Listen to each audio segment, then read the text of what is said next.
अस्सलाम वालेकुम। Sindh education channel ते भलीकार। अॼु पाण पढ़ंदासीं क्रोमोज़ोम एंड DNA जे बारे में। सभिनी खां पहिरीं पाण ॻाल्हि कंदासीं स्ट्रक्चर ऑफ क्रोमोज़ोम जी, उन जी डिस्कवरी जी ऐं उन जो जेको नालो आहे उहो कीअं पियो ऐं केतिरा क्रोमोज़ोम स्पीशीज़ जे अंदरि जेके हूंदा आहिनि वग़ैरह वग़ैरह इहे शयुनि जे बारे में पढ़ंदासीं।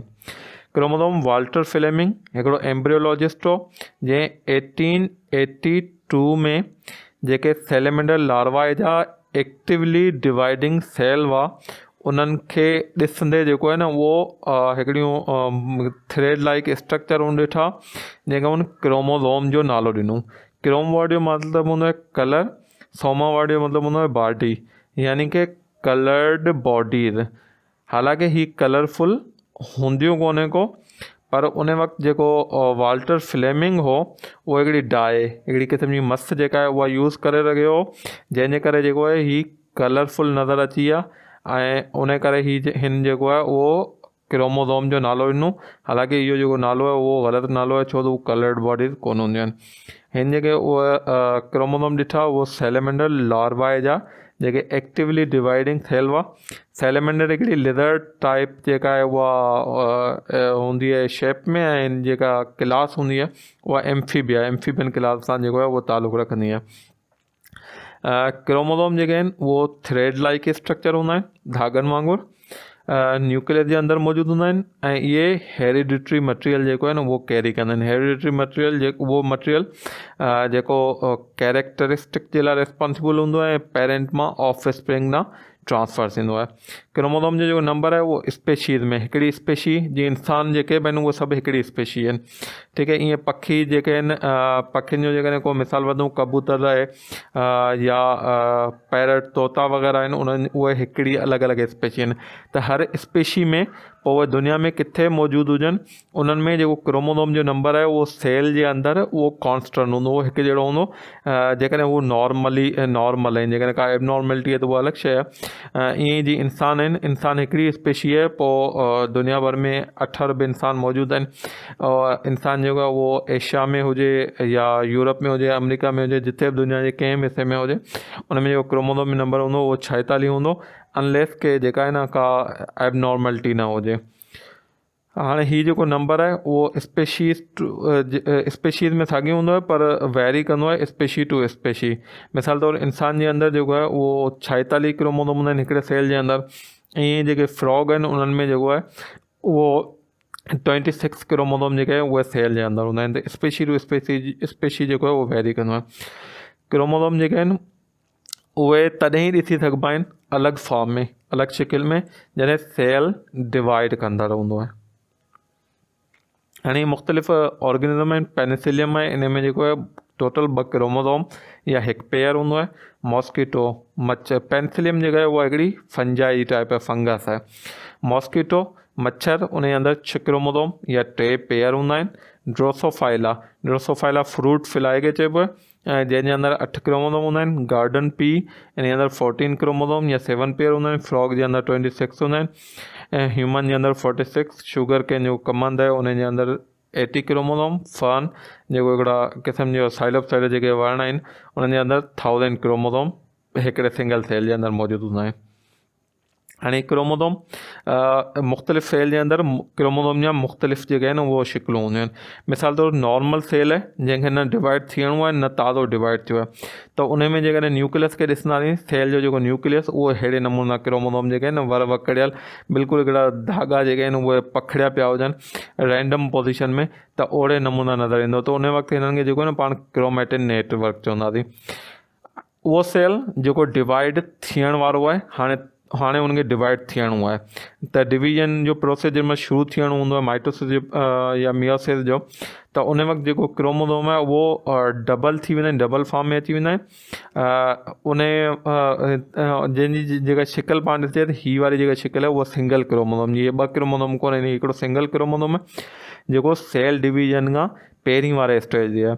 जेकॾहिं हिन जे विचां वारी लाइन कटिजे, मतिलबु हिननि खे ॿिनि हिसनि में जेकॾहिं हितां तोड़िजे, त हीउ जेको आहे न हिकु हर साइड वारो उहो क्रोमेटिड सॾिबो। त हाणे हिकिड़े क्रोमोज़ोम में हिन स्टेज ते 2 क्रोमेटिड मौजूदु आहिनि, जेके अॻियां हली डिवीजन थींदी आहे उहो क्रोमोज़ोम अलॻि अलॻि क्रोमोज़ोम ठहंदा आहिनि। माना सेल जेॾीमहिल डिवाइड थी वियो, हाणे माइटोसिस जो प्रोसेस कंप्लीट थी वियो या मियोसिस जो सेल डिवीजन जो जेको प्रोसेस आहे उहो कंप्लीट थी वियो, त क्रोमोसोम जेको आहिनि उहो सिंगल फॉर्म में हिन शिकिल में अची वेंदा आहिनि, जंहिंमें हीउ जेको सेंटर में आहे इनखे सेंट्रोमेयर चइबो आहे। इहो हिकिड़ी प्रोटीन जो ठहियलु हूंदो आहे, जंहिं प्रोटीन खे काइनेटोकोर चइबो आहे, ऐं उन खां पोइ हीअ जेके आहिनि उहे ॿ आर्म मौजूदु आहिनि। जेके सेल डिवीजन जा प्रोसेस आहिनि ॿ आहिनि, हिकिड़ो माइटोसिस, हिकिड़ो मियोसिस। जेको मियोसिस जो प्रोसेस आहे उहो जेके जर्म सेल जेके स्पर्म या ओवम मतिलबु के गैमेट ठाहींदा आहिनि त उन्हनि में मियोसिस जो प्रोसेस थींदो आहे। त मियोसिस में जेको प्रोफेज 1 हूंदो आहे, पहिरियों स्टेज हूंदो आहे, उन में जेके क्रोमोसोम आहिनि शुरू में बिल्कुलु थिन थ्रेड सन्हा हिकिड़ा धागनि जहिड़ा नज़र ईंदा आहिनि, उन्हनि खे क्रोमोनेमेटा चइबो आहे।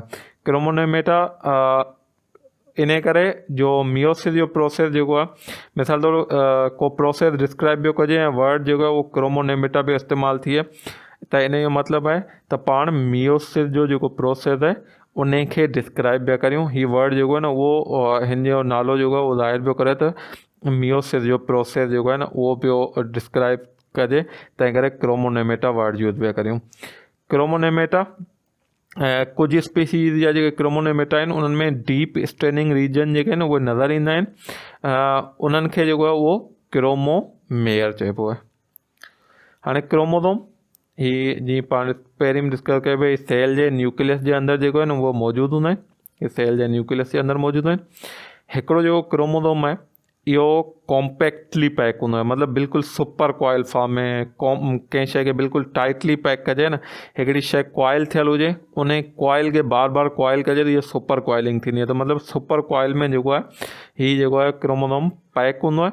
ऐं क्रोमोसोम खे जेकॾहिं खोलिबो त पहिरीं हुन मां थुल्हा धागा निकिरंदा, थुल्हनि धागनि खां पोइ सन्हा धागा, सन्हनि धागनि खे वरी बि खोलिबो त ॾिसबो त बाल वांगुरु स्ट्रक्चर नज़र ईंदा, जंहिंजे गिर्द जेको सन्हा धागा आहिनि उहे रैप थियल आहिनि। हाणे जेके बाल आहिनि इहे प्रोटीन आहिनि, इन प्रोटीन खे हिस्टोन प्रोटीन चइबो आहे। हिकिड़ो हिस्टोन प्रोटीन जो जेको आहे उहो हिस्टोन जूं मुख़्तलिफ़ क़िस्मूं आहिनि, जंहिंजो ऑक्टोमर मतिलबु 8 प्रोटीन जेके आहिनि उहे उन्हनि जो यूनिट जेको आहे न उहो गॾु थियलु हूंदो आहे। हीअ जेका हिस्टोन प्रोटीन हूंदी आहे इहा बेसिक इन नेचर हूंदी आहे ऐं पॉज़िटिवली चार्ज हूंदी आहे। जेको DNA आहे उहो नेगेटिवली चार्ज आहे। हिस्टोन प्रोटीन जेका आहे उहा पॉज़िटिव चार्ज छाजे करे आहे, जो इन में जेके बेसिक अमाइनो एसिड आहिनि उन्हनि जो तइदादु वधीक हूंदो आहे, ऐं जेको DNA आहे उहो नेगेटिवली चार्ज जेको हूंदो आहे उहो फॉस्फोरिक एसिड जेको DNA में मौजूदु हूंदो आहे न्यूक्लियोटाइड में, उन करे जेको आहे हीउ नेगेटिवली चार्ज हूंदो आहे। त हिस्टोन प्रोटीन जेको आहे उहो पॉज़िटिवली चार्ज, DNA जेको आहे उहो नेगेटिवली चार्ज, त उन करे पॉज़िटिव ऐं नेगेटिव हिक ॿिए खे अट्रैक्ट कंदा आहिनि, तंहिं करे हिन जी जेका सुपर कॉइलिंग आहे उहा पॉसिबल थींदी आहे। त हीअ मतिलबु हिन जेके हीअ आहे त हाणे हीअ जेको क्रोमोसोम आहे उहो ॿिनि शयुनि जो ठहियलु आहे, हिकिड़ो प्रोटीन जो ऐं हिकिड़ो जेको आहे उहो DNA जो। अच्छा, जेकॾहिं हिकिड़े सेल मञा पूरो DNA कढिजे हिकिड़े सेल जे अंदरि ह्यूमन सेल, त उन में 46 क्रोमोसोम आहिनि। 46 क्रोमोसोम जे DNA खे अनवाइंड कजे, बिल्कुलु ओपन कजे, त उन जी लेंथ जेकॾहिं ॾिसिजे त उहा तक़रीबन 7 फीट 7 फुट ताईं जेका थींदी, त उहा जेका आहे उहो बिल्कुलु ई कॉम्पैक्टली पैक हूंदो आहे DNA। उन करे ई जेको सेल आहे जेको माइक्रोमीटर में साइज़ हूंदी आहे, उन में जेको 7 फीट जेको DNA आहे उहो कॉम्पैक्टली पैक थी हुन में मौजूदु थी सघे थो, उन खां सवाइ जेको आहे न उहो हिकिड़े सेल जे अंदरि नथो अची सघे। हाणे हीअ DNA जेको आहे उहो पॉली न्यूक्लियोटाइड मल्टीपल न्यूक्लियोटाइड जो स्ट्रक्चर हूंदो आहे, जंहिंमें हीअ जेके विच में जेके स्टेप वांगुरु ॾिसण में जेके लेडर चाढ़ी ॾिसिजे त उन जे विच में जेके स्ट्रंक्स हूंदा आहिनि, जेके हिन जा स्टेप्स हूंदा आहिनि, उहे जेके हूंदा आहिनि उहे हिन जा DNA जा जेके स्टेप आहिनि उहे नाइट्रोजिनस बेस जा ठहियल आहिनि। ओवरऑल 4 क़िस्म जा नाइट्रोजिनस बेस आहिनि। हिकिड़ो साइटोसिन आहे, ग्वानिन, एडनिन, थाइमिन, इहे जेके आहिनि 4 क़िस्म जा आहिनि, जंहिंमां 2 जेके आहिनि हीअ डबल रिंग स्ट्रक्चर आहे, हिन रिंग खे प्यूरिन रिंग चइबो आहे। 2 जेके आहिनि सिंगल रिंग, साइटोसिन ऐं थाइमिन, हिन रिंग खे पायरिमिडिन रिंग चइबो आहे। त इहे जेके आहिनि इहे 4 क़िस्म जा आहिनि जेके हिन में रिपीट थींदा रहंदा आहिनि। जीअं मिसाल तौरु हीअ जेको पहिरियों आहे हिते एडनिन आहे हिकिड़े स्ट्रैंड में, त ॿिए में जेको साम्हूं आहे उहो थाइमिन। त हाणे जेकॾहिं DNA में इहो रूल आहे त जेकॾहिं हिकिड़े पासे डबल स्ट्रैंडेड आहे, मतिलबु 2 स्ट्रैंड जूं 2 साइडूं आहिनि। हिकिड़ी साइड खां जेकॾहिं एडनिन हूंदो त साम्हूं वारे में लाज़मी थाइमिन हूंदो, ऐं जेकॾहिं हिकिड़ी साइड खां साइटोसिन हूंदो त साम्हूं वारे में ग्वानिन हूंदो, या ग्वानिन हूंदो हिन साइड त साम्हूं साइटोसिन हूंदो आहे। हिन पासे जेकॾहिं एडनिन हूंदो साम्हूं थाइमिन हूंदो, हिन पासे जेकॾहिं थाइमिन हूंदो साम्हूं एडनिन। त एडनिन हमेशह थाइमिन सां बाइंड कंदो ऐं थाइमिन एडनिन सां। साइटोसिन हमेशह ग्वानिन सां बाइंड कंदो ऐं ग्वानिन हमेशह साइटोसिन सां। हाणे DNA में हिकिड़ो त हीउ नाइट्रोजनल बेस थी विया, ॿियो हीउ जेको स्ट्रक्चर आहे इहो छाजो ठहियलु आहे। हाणे इहो पॉलीन्यूक्लियोटाइड स्ट्रक्चर आहे, पाण पहिरीं ॻाल्हि कई। हाणे हीउ नाइट्रोजनल बेस एडनिन आहे, ग्वानिन आहे, साइटोसिन आहे, थाइमिन आहे। हीउ प्यूरिन रिंग आहे, हीअ वारा हेठियां जेके आहिनि उहे पायरिमिडिन रिंग जा ठहियल आहिनि। हाणे हिन में 3 शयूं हिकिड़े न्यूक्लियोटाइड में अची वेंदियूं आहिनि, nitrogenous base, pentose sugar, DNA में डीऑक्सी राइबोस शुगर हूंदी आहे, RNA में राइबोस शुगर हूंदी आहे, उन खां पोइ फॉस्फोरिक एसिड। हाणे पाण डबल स्ट्रैंड जी ॻाल्हि कई त हिकिड़े में एडनिन हूंदो त साम्हूं हमेशह ॿिए स्ट्रैंड में थाइमिन हूंदो, या हिकिड़े में थाइमिन आहे साम्हूं हमेशह एडनिन हूंदो। पर जेको साॻियो स्ट्रैंड आहे उहो कीअं ठहंदो आहे, त साॻियो स्ट्रैंड छा थींदो आहे, जेको हीउ न्यूक्लियोटाइड आहे, इन जी जेका ही पोजीशन हूंदी आहे, इन सां हिकिड़े न्यूक्लियोटाइड सां अटैच थींदो आहे, ऐं जेका ही पोजीशन हूंदी आहे ही इन जी 5वीं पोजीशन सॾिबी आहे, जिन फॉस्फोरिक एसिड अटैच आहे।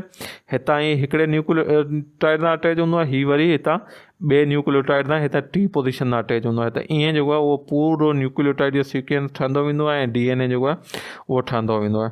त हाणे हिते पाण जेकॾहिं ॻाल्हि करियूं त हीउ जेको आहे ही नाइट्रोजनल बेस आहे, हिते जेको आहे उहो डीऑक्सी राइबोस शुगर ऐं फॉस्फोरिक एसिड जेको आहे उहो अटैच हूंदा आहिनि। ईअं ई हिते जेको आहे ही न्यूक्लियोटाइड नाइट्रोजनल बेस आहे, त हिते इहो नाइट्रोजनल बेस जेको आहे उहो हिन पोजीशन ते डीऑक्सी राइबोस शुगर ऐं फॉस्फोरिक एसिड सां अटैच हूंदो। ईअं वरी हिकिड़ो न्यूक्लियोटाइड वरी ॿिए न्यूक्लियोटाइड सां, ॿियो वरी 3 सां, ईअं जेको आहे इहो सीक्वेंस थींदो वेंदो, ऐं DNA जेको आहे उहो मुकमल ठहंदो वेंदो।